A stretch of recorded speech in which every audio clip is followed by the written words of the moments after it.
Hi, I'm Chef Laura, and now we are going to make our Italian roast beef sliders. This is a great meal that will serve a crowd, and it is tasty and delicious. So the first thing that we need is our 1/4 cup or 2 ounces of melted butter, which I've got right here in my pan.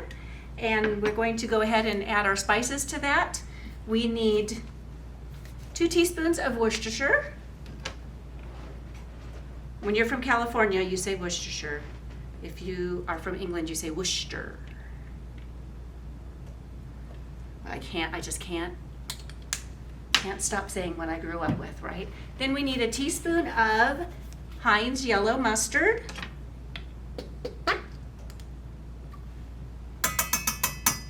Put that, that slid right out because I did the Worcestershire first. That was awesome. That's a happy outcome. Then we need 1 teaspoon of Italian seasoning. I'm going to make sure that I use my clean, dry teaspoon measure. If you only have 1 teaspoon measure, just do the dry things first, and then you can do the wet right after that. Definitely don't want to do the other direction. So we've got our 1 teaspoon of Italian seasoning. We've got a 1/4 teaspoon of granulated garlic or garlic powder, which I don't have. And then we will do the onion powder. I got a little bit stuck in there. I'll just have to scrape some of that off. Brand new.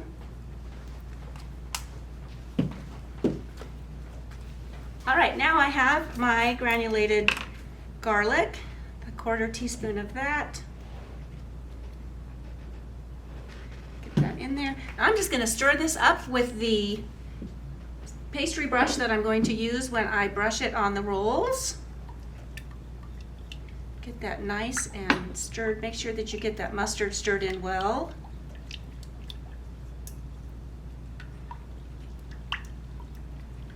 Okay, that looks good. Can always give it another stir right before you use it. And, spray. That's what I'm looking for right here.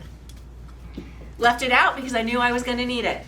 All right, I always just spray off of my work surface because there's always a little bit of overspray. So if you've seen me do this before, there is a reason why I'm taking it off of my station, just so that I don't get non-stick spray on everything I'm using. Probably not too smart to get it on my knife handles. All right, so we do want to spray the pan so that it doesn't stick. And then the next thing we're going to do is just get our King's Hawaiian rolls here. And you don't want to take them apart. You're going to leave them together. Go ahead and get them out of the package. These are available gluten-free. If you cannot eat wheat or gluten, they are available. And I'm going to just go ahead and cut these pretty much in half, maybe closer to 2/3 on the bottom and 1/3 on the top. You want a nice bread knife to do this with. If they come apart a little bit when you're doing this, it's not the end of the world. They will be perfectly fine. There we go. So we've just got that taken apart. Not so even on one little corner, but they're still going to be delicious. Okay, so then I am going to go ahead and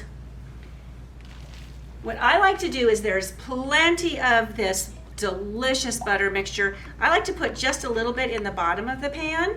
That way we've got this flavor everywhere. Why not? We don't want to waste it.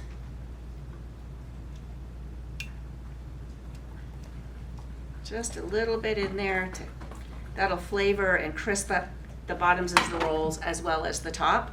And then we are going to go ahead and place the bottom in the dish. It's much easier to place the bottom in the dish now and then fill them than to try to do it here and move them over.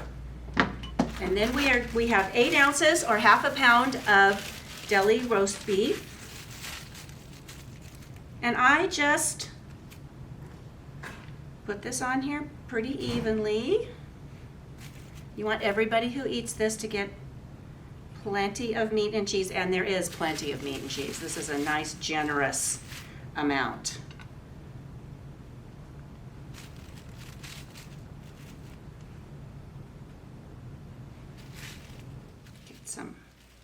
Got some really nice big slices coming. I'm going to go ahead and just tear that and make sure that all of my corners are covered.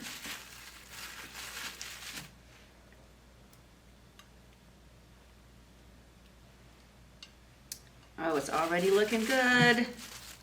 Alrighty, and then we are going to use 4 ounces or 6 slices of the provolone cheese. This happens to be an 8-ounce container, so we will use half. It's really easy because I'm just going to use 6. And again, there's plenty. That's going to overlap and fill all of those just beautifully. And then, last but not least, we're going to put our pepperoncinis. I happen to be a big fan of them. I think they're delicious. This is sliced right out of the jar. I think sliced is perfectly fine. If you want to, you can dice them up as well. Oh, actually, before I do this, I'm going to brush this with a little bit more of this delicious seasoned butter. Just a little. Make sure that you leave enough for your top. But it is so flavorful and so good. That's going to get a really good flavor in there. All right, then we're just going to divide this. You can use as much or as little of the pepperoncinis as you would like. And if you don't like them at all, you don't have to use them, but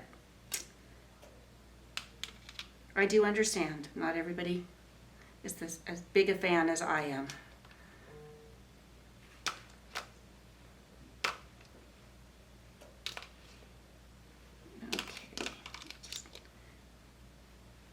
Don't want to get too much of that juice down in there.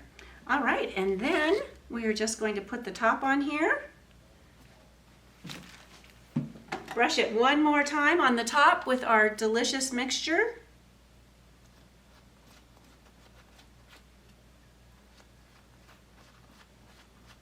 Get that all over it. Make sure that flavor gets everywhere.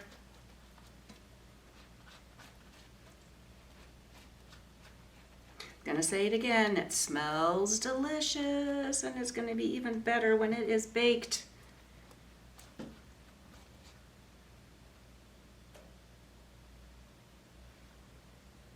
I think we are good. This is ready to go in the oven at 350 degrees for about 12 to 15 minutes. What you're doing is you're warming it through, melting the cheese, and crisping up the top. Before we get this in the oven, let's go ahead and sprinkle some of our poppy seeds on top. I am going to close my container and put it on the sprinkle part. I'm not going to measure, I'm just going to sprinkle them. It is about a teaspoon. I can just look and see when there looks like they're enough. If this bothers you, if you don't want to do it this way, go ahead and measure out a teaspoon, and then you can just sprinkle it on with your fingers. I like to just use the lid of the container. Now we are ready to go in the oven. Have some nice, warm, delicious sliders. Here are our Italian sliders, all baked and delicious. Oh, I wish you could smell them. They smell so good. And you can cut them apart if you want to. You do want to use a sharp knife because you are going through that roast beef. In this glass pan, it's not going to hurt anything to go ahead and do it right in the pan. If I had them in a metal pan, I would probably put them on a cutting board. That way I wouldn't be scratching my pan with a sharp knife. Just going to lift that up and make sure I get through that. Oh, look at that ooey gooey cheese. Oh my goodness. Duh. I'm going to put it this way because it's just so pretty.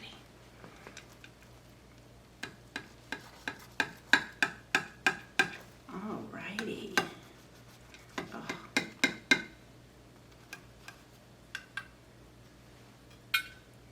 Look at These are perfect for a potluck. Again, if you're feeding a crowd, you can make more than one pan.